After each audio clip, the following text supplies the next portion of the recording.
اور ایک چھوٹی سی نیت نوائی تو سنت الاعتکاف کے طور پہ اگر آپ کر لیں کہ جتنی دیر آپ کو یہاں پہ مسجد میں بیٹھنا ہوگا اتنی دیر انشاءاللہ تعالیٰ آپ کو اعتکاف کا بھی ثواب ساتھ میں ملتا جائے گا۔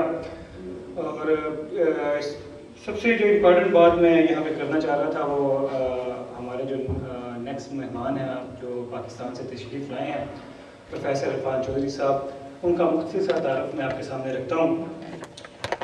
دار ارقم کا نام آپ نے سنا ہوگا، ایک پاکستان میں جو تعلیمی نظام میں انقلاب پیدا کرنے کی کوشش کی گئی ہے کہ جو پبلک اسکولوں کا سیکٹر ہے وہاں سے تو لوگ بیزار ہیں، اور انگلش میڈیم اسکولوں سے جو ہے وہ بالکل ہی ان کے ہاتھوں سے بچے نکلتے جا رہے ہیں تعلیم و تربیت کے حوالے سے۔ ایسے میں سرگودا میں ایک پہلا اسکول قائم کرنے والے پروفیسر عرفان چودھری دار ارقم کا ہیڈ آفس وہاں پہ بناتے ہیں، اور پھر اس کی برانچز پورے ملک میں الحمدللہ قائم کرتے ہیں، جہاں پہ نہ صرف دنیاوی تعلیم دی جاتی ہے بلکہ حفظ کا شعبہ اور جو ہے قرآن کا شعبہ اور دین کے شعبے کو جو ہے مضبوط کیا جاتا ہے۔ بہت ہی اکنامیکل، اور آپ کو السلام علیکم ورحمۃ اللہ وبرکاتہ۔ خواتین و حضرات، سب سے پہلی بات تو یہ ہے کہ میں آپ سب کو اپنے ساتھ شریک کرتا ہوں، اور ہم سب اللہ کے گھر میں بیٹھ کر قرآن مجید کو سمجھنے کی اس توفیق پر اللہ کی حمد و ثنا کے ساتھ اس کا شکر ادا کرتے ہیں۔ یہ شکر بڑا اچھا جذبہ ہے، اور جب یہ کسی دل میں پیدا ہو جاتا ہے تو اللہ کی طرف سے اس کے لیے توفیق بڑی بڑھ جاتی ہے۔ تو سب سے پہلی بات تو یہ ہے کہ ہم سب اللہ کی حمد و ثنا کے ساتھ اس کا شکر ادا کرتے ہیں۔ پھر ہم سب اس مجلس میں حضور نبی کریم صلی اللہ علیہ وسلم کو یاد کرتے ہیں، اور بڑے ادب کے ساتھ اور بڑے احترام کے ساتھ اور بڑی محبت کے ساتھ ان پر بے شمار مرتبہ درود و سلام بھیجتے ہیں، اور اللہ تعالیٰ سے دعا کرتے ہیں کہ اللہ ہم سب کو نبی صلی اللہ علیہ وسلم پر ایمان کے ساتھ سچی محبت بھی نصیب کرے اور ان کے مکمل اتباع کی توفیق دے، اور قیامت کے دن ہم سب کو ان کے جھنڈے تلے جمع کرے اور ان کی شفاعت کا ہمیں حقدار بنائے۔ پھر ہم سب اللہ کے گھر میں اس بابرکت مجلس سے فائدہ اٹھا کر اپنے لیے، اپنے والدین کے لیے، اپنے گھر والوں کے لیے، اپنے بچوں کے لیے، اپنے بچوں کے بچوں کے لیے، اپنے بھائیوں بہنوں کے لیے، ان کے بچوں کے لیے، اپنے تمام عزیز و اقارب کے لیے، اور اپنے ملک اور قوم کے لیے جو اس وقت آزمائش میں ہے اور بحران میں ہے اس کے لیے، اور پھر دنیا میں پھیلے ہوئے سب اہل ایمان کے لیے اللہ سے گناہوں کی معافی مانگتے ہیں اور رحمت اور فضل کی دعا کرتے ہیں۔ اس کے بعد قرآن مجید کا ایک حصہ میں آپ کے سامنے پڑھ دیتا ہوں۔ ویسے بندے کا سننے کا سٹیمنا زیادہ نہیں ہوتا۔ امتیاز بھائی نے مجھے رات ہی کہا تھا کہ ہم نے پروگرام رکھا ہے 2 بجے سے لے کر 5 بجے تک، تو اس وقت سے ہی میں سوچ رہا تھا کہ کوئی بندہ اتنی دیر تو نہیں سن سکتا۔ سنانے کا سٹیمنا زیادہ ہوتا ہے، سننے کا سٹیمنا زیادہ نہیں ہوتا۔ سنانے والا تو سنا رہا ہوتا ہے، اپنی اس میں مگن ہوتا ہے،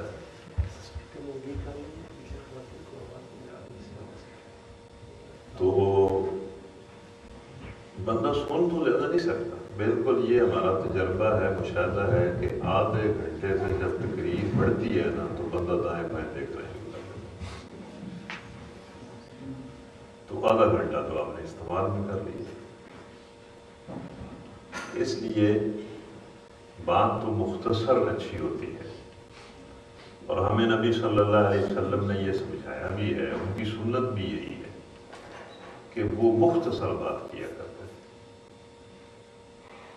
اور سننے والے جو ہوتے تھے وہ بھی ان کو آ کر کہتے تھے کہ ہمیں کوئی مختصر بات بتائیں۔ ویسے ہمیں پاکستان میں یہ بعض اوقات پتہ نہیں، یا تو لوگ ویسے ہی کہہ دیتے ہیں، یہاں پتہ نہیں کیا مسئلہ ہے، بعض اوقات کہتے ہیں لوگ کہ بھئی آپ لمبا درس دیں، ابھی تو مزہ آنا شروع ہوا تھا، ابھی آپ نے ختم کر دیا۔ حالانکہ صحابہ نبی صلی اللہ علیہ وسلم کے پاس آتے تھے، وہ نبی صلی اللہ علیہ وسلم سے کہتے تھے کہ ہمیں چھوٹا درس دیں، چھوٹی سے چھوٹی بات بتائیں۔ میرا خیال ہے کہ یہ فرق اس وجہ سے ہے کہ صحابہ درس عمل کے لیے لیتے تھے اور ہم درس سننے کے لیے سنتے ہیں۔ تو میرا خیال ہے کہ آپ زیادہ فکر نہ کریں، آپ کے چہروں سے تھوڑا تھوڑا فکر ٹپکتا ہوا مجھے نظر آنے لگا۔ مطلب آپ اس طرح محسوس نہ کریں کہ یہ مدرس کو بہت بڑے مدرس پاکستان سے آگے ہیں جن کی اتنی وہ کی گئی ہے کہ یہ درس دیتے ہیں اور اس طرح کرتے ہیں، اس طرح کرتے ہیں، تو یہ پتہ نہیں کتنا بڑا درس دیں گے اور ہمیں کتنی دیر بیٹھنا پڑے گا۔ تو میں آپ کے غم میں برابر اور بالکل تھوڑی دیر کے لیے آپ کو ضامن دوں گا۔ تو ایک چھوٹا سا حصہ، ویسے تو حصہ وہ لمبا ہے لیکن ہم اس کو خود چھوٹا کر لیں گے، جتنی بات میں نے محسوس کی کہ اب آپ کا اسٹیمنا ختم ہونے کو ہے تو میں وہ چھوڑ دوں گا۔ قرآن مجید میں یہ بات بار بار آتی ہے اور نبی صلی اللہ علیہ وسلم نے بھی یہ سمجھایا ہے، اور یہ بات ہمارے عقیدے میں شامل ہے کہ زندگی آزمائش ہے۔